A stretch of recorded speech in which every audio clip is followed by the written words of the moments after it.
We are here at Supanova 2025 on the Gold Coast with Nathan Jones. How are you, my friend? I'm good. Thank you, buddy. How you doing? Good, man. Good. How's your Supanova weekend been so far? It's great. I mean, I come here because of the atmosphere and because of the kids and the family and the environment. Because I've got a kid myself. Yes. He's 9 years old and a family. Right. So I get to kill a few birds with one stone, hanging out here. And they get to enjoy themselves and have a lot of fun. And, and I get to work at the same time. It's just... Well, what more do you want? Yeah, exactly. And it's not a bad atmosphere and lots of enthusiastic fans. Yes. Get to chit chat with and shoot the breeze and talk about interesting things about what happens backstage and conflicts and all sorts of things. Oh, really? Gossip, Whoa, the juicy stuff. The juicy stuff. People ask me what happened with back in Mad Max days. Yeah. Furiosa. Yep. And Tom Hardy and mate. What was going on there with Charlize Theron? So people are asking you about the goss. They want the goss from you. Know about it. Yeah, the mate. Arguments and the fights, it's just people. Oh, mate, but that's the thing. What goes on in Vegas stays in Vegas. Yeah. You gotta come on, guys. Don't ruin the magic. But it's like personal. It's not saying it out loud, but they've already written a book about it, so the secrets are out. That's already out there in the open. But you can buy the book. Yeah, buy the book. Yeah. So you're a Gold Coast boy, aren't you? Yeah. Well, I was brought up on the Gold Coast. Yeah. But I was born in Victoria, Geelong. Okay. I was at that hospital. I was the longest recorded baby. I broke a record for that hospital. I was 57 inches long. The doctor said to my mother that I come out like a train. So it's obviously very long. Yeah. For a baby. Yes. So I'm always bigger than the other kids. I remember parents used to get angry to go and play with someone your own age, but they are my age. Oh, man. Because I was like, like 12 years old and I looked like a 15, 16-year-old kid, So, which would have had its benefits back then. In some respect, I got some mates and friends that felt safe around me. Yeah, absolutely. Same when I went to prison. When I went to prison, I went to prison when I was a young man. Yep. I started off, I really messed up my life, in a big way. And so I was sitting there and I was this guy, Nathan, I feel really safe around you. And I was a bit naive. Oh, now I thought it was my charm. Yeah. Because I was cracked. A lot of these guys would follow me around in prison all the time. But hey, you know what? Look at the path that it's all led you down now. Yeah. You're doing amazing things, brother. You've had such an incredible career. Have you found that, even going to prison, doing all that, looking back at that, have you spoken to other young men that have followed certain paths and helped them through their own journey in positive ways? I've had a lot of people message me, young people, and say that it's inspired them. Yeah. That fact that where I've been and my journey. Yeah. And how I've changed my life around. So it's given them a hope. Yes. That, no matter how... You can say Squaresy's on this show. How bad you mess up your life. Yeah. And you can actually turn it around. And see the light. That's the important thing. And you just got to make that decision also in your head. Mm-hmm. You got to take the right roads. You got to think positively and be flexible. Because I was a bit inflexible when I was younger. I caused myself a lot of. I didn't like authority. I was like, I'm not doing that. So I spent a lot of time in solitary confinement. Mm-hmm. I remember spending 7 months the first time. Wow, man. Yeah, wow, yeah.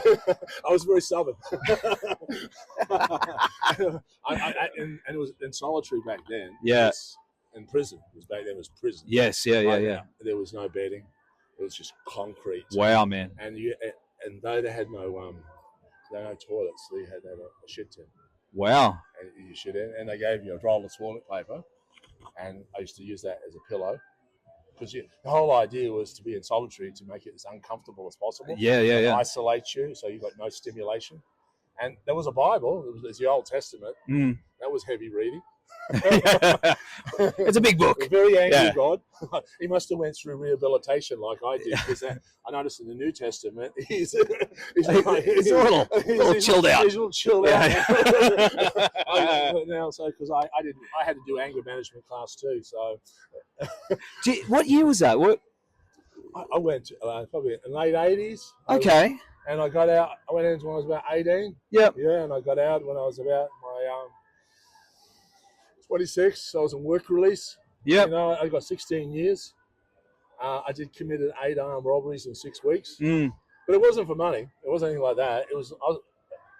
I had this lawyer. He described me as a Robin Hood. I didn't really think of myself like that, but it was never over money. I was just angry at the system. Yeah. And I just didn't want to comply. I just don't like the way it's structured. I don't like the way. You see, I mean, you still seem like you've got that bit of that rebellious spirit in you too. I You know, you help don't. it. It's still there. It's still there, man. Hey, man, that's rock and roll. I just learned to, adapt better to the environment I live in. Yeah. And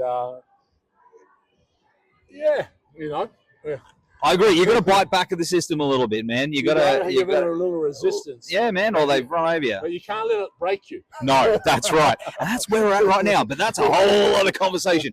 But mate, you've worked with George Miller. Yeah. That's unreal, man. Not once, but twice. Yeah, I mean, he's a great guy to work for. I mean, he's one of the best in the business. He's also a perfectionist, so if you're going to do a job with George Miller, you're going to get quality. Yeah. He doesn't cut corners, and I love that guy, And he's got this real Zen quality about him. It doesn't matter how much pressure's on him; he seems to be able to handle it, and he listens to everything you say. That's unreal. He takes it all in. He's a real leader in that sense. Man. And I just wish there were more people like him, more leaders like him. You worked with Jackie Chan in First Strike too, didn't you? That's wild, man. Yeah, what happened was I was competing in powerlifting competitions. There we go. Powerlifting competitions, and I broke a few Australian records and deadlift records. And so I was invited to the World's Strongest Man in Highland Games, and I was competing against Gary Taylor. He was 6 times World's Strongest Man and Olympic gold medalist as well. So I was completely shocked. I didn't expect it. I ended up winning the whole entire event. I come back to Australia. Good Morning Australia contacted me and said, listen, can you do a stunt for us? I said, sure, fine. I was working for a construction company. I picked up the back of one of their trucks and I walked 30 meters down the road with it. And Kerry Ann Kenley, she's done 60 Minutes now, I think. She was. She said he'll be good to carry. She must do a lot of shopping. My shopping, and made a little joke. And then what happened? Jackie Chan was on the Gold Coast. Yeah. At the time, he was watching. He goes, "I want him in my next movie." So they made the connection for us, and that's how I sort of luck, bit of luck. I made some of my own luck because the weightlifting I did when I was in prison. Yes, of course, the hard work. Yeah. And there was an Olympic coach to come in and train me as well, because he wanted to be lifted in the Olympic Games. But it never happened that way, and it just life takes you in different directions, and so that's the way how it all started. Jackie's great. He's like a big kid. Yeah, and that's the way I'd like to stay if I can. Don't want to grow up too much. I still want to be able to enjoy the simple things. And I see everyone was very comfortable working with him, as he was professional, but at the same time you can have fun. That's cool. And he made everyone feel comfortable, and that's great. And I remember I bumped into him about a half a dozen times at Sydney Airport, and because I'm married to an Asian woman. And when I go to Asia, I can't find her. I've lost her. In the crowd. But you know what I mean? People see me from miles away. Yeah. Nathan. Yeah. So he's like, he's yelling, "Hey!" I look up. I see his hand up like this, and he goes, "Oh, it's Jackie," mate. And he's always got the same, a guy who escorts him, and he's very friendly. We have a chit chat and catch up, and so legendary. Yeah, it's good. It's good company being, especially he makes a good mate. He's a good friend. He's not like he hasn't. being famous and wealthy hasn't ruined him. You know what I mean? Hasn't gone to his head. He's stayed very grounded. It's very rare. Yeah, because you know, like some of the guys I work with in the industry, they've got like 7 stunt doubles. You know, and he's got 1 stunt double. Yeah. And I remember I said, I've got an idea. Because he's real. And I go, what's that? And I said, I can pick you up by the back of your belt, clean you, one hand, slam you to the roof, pin you on top of the roof, and then throw you onto a table over and smash that table. He goes, you can do that? I said, yeah. Oh, man. Show me with him. So, I didn't. I just did the clean. Yeah. And then pinned him. Then I put it down slowly. So he just get the idea. Yeah. So he go, Don't okay, want to go. let's do it. Don't want to go. Not 0 to 100. So they prepared it the next day. Yeah. And we did it. He had his belt on really tight. Yeah. So my hand got caught. So when I went pull, I actually opened my hand, but it drove him down with incredible force. But then he loved it. He like, everyone stopped. And because he's coming over, you all right, Jackie? You all right? He's like, yeah, so I'm doing the test. Everything's working. Everything's working. Got back up. Just, you know. But yeah, what happened, I was in prison. Yeah. And they called me the Colossus of Boggo Road because I used to kick off cell doors. Wow. Right? So in the movie, the director comes up to me and goes, Nathan, I want you to really kick Jackie. I want you to show me your power. And I said Jackie's head, what? He's like, oh. You really want everything? Yeah. You know, like, okay. Jackie comes up to me and says, how are you going to kick me? I put my, foot up like that.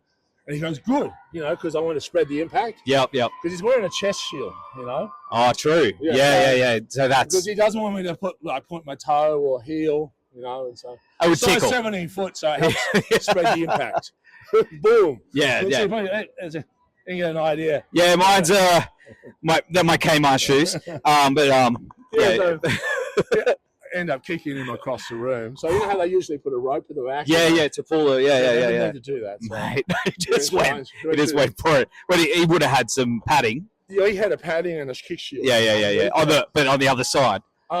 He went over a lounge suite and into the middle. He went about 5 or 6 meters backwards, and he gets up and he's like catching his breath, and he goes, I don't know how anyone could beat you.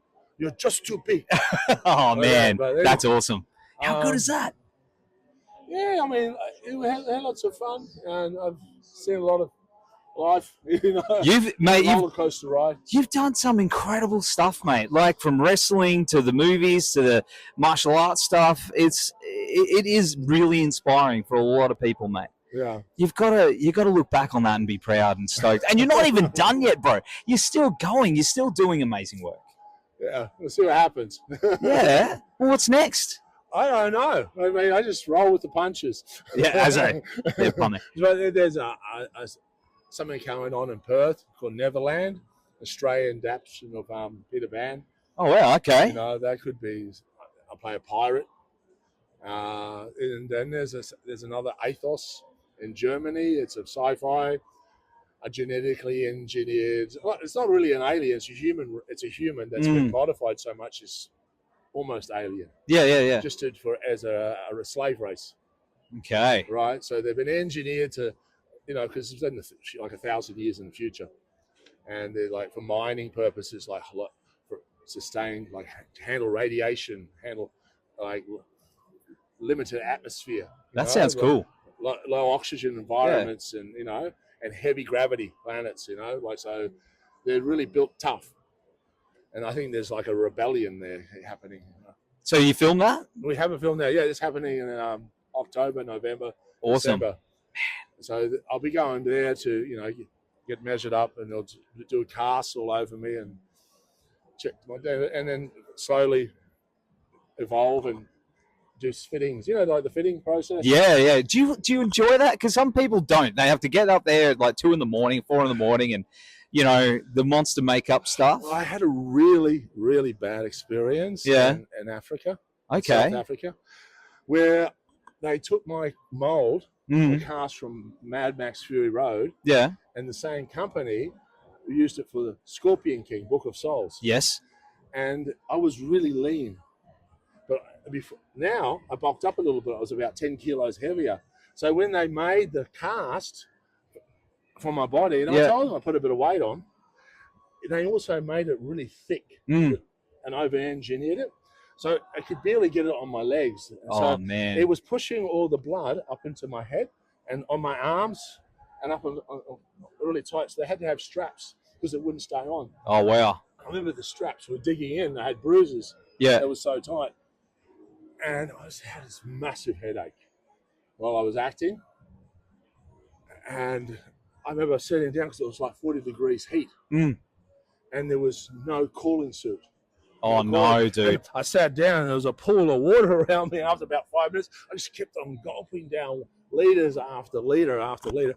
And I kept on running me through the acting and the process. And I told the director I was having problems. Yeah. And he goes, just one other one. Just one more. Another one, and then like that.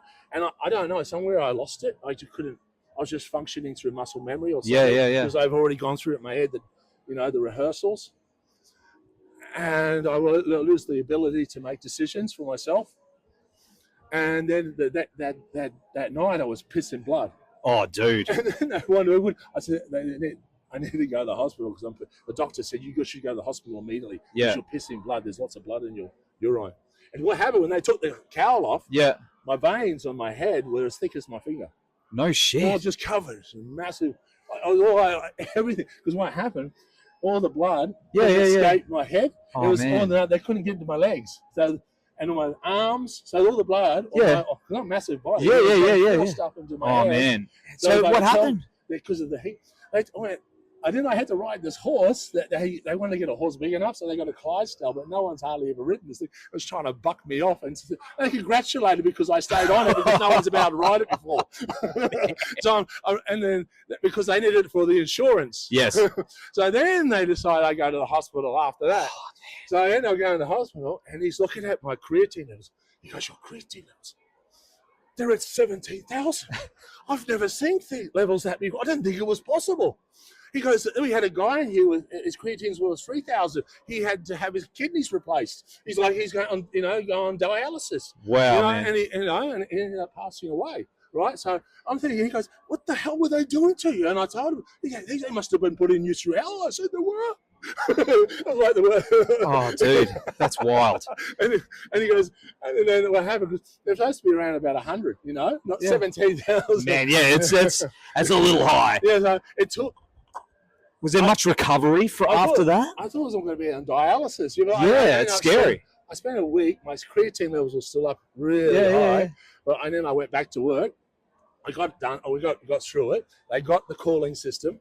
They done all the things they should have done in the first place. Before they actually, but it took about 6 months. I wasn't sure if my kidneys would ever recover. It took about 6 months for them to go back to normal. That's a relief, dude. Yeah. Man, you put yourself through hell for your work, haven't you? Yeah. I think is what happens. My problem is I've got such a high tolerance for pain, because I've been through prison. Through hell. So, you got when you're and you're powerlifting, you're just sitting there, I'm breaking the weights, I'm not shaking. I'm doing clutch shudders, and my nose is bleeding, and if I don't lift this, I'm going to stay here forever. I'm doing, so I was doing that kind of a mental. Pushing yourself through pain. Yeah. And sometimes it's not that good for you, buddy. I mean,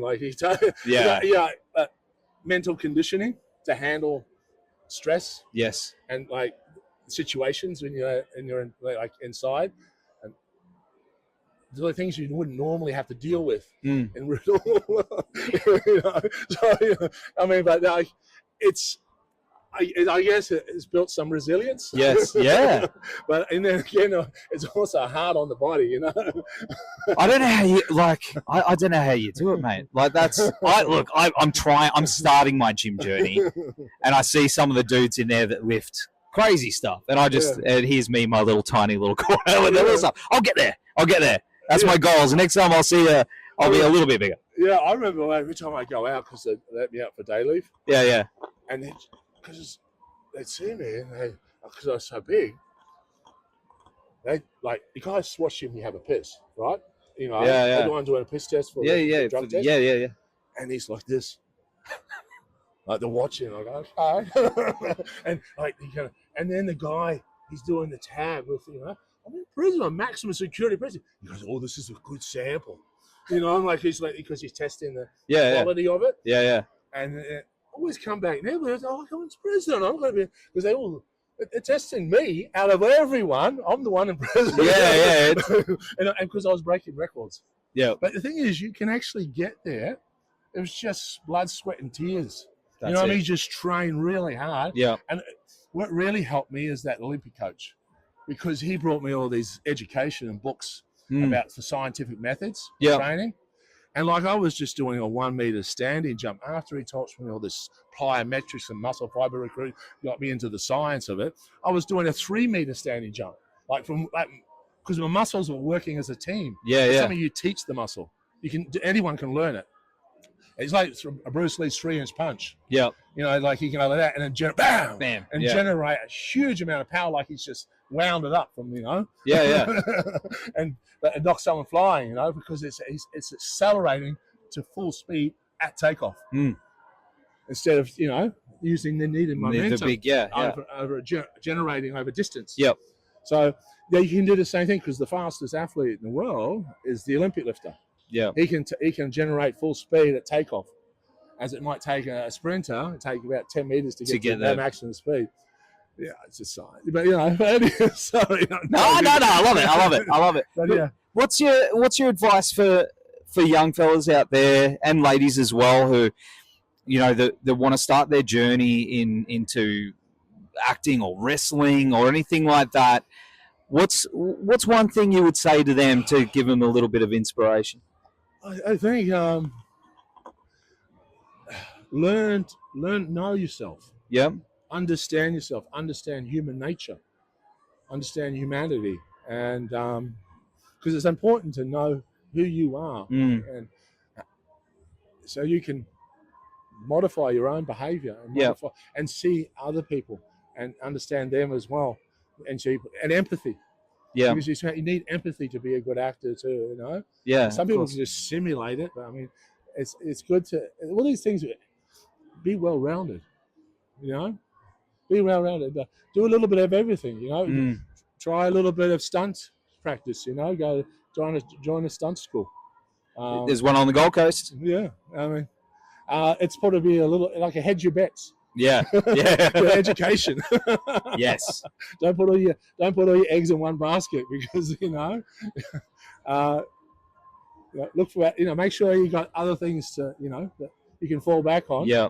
And then all come in handy later on down the track.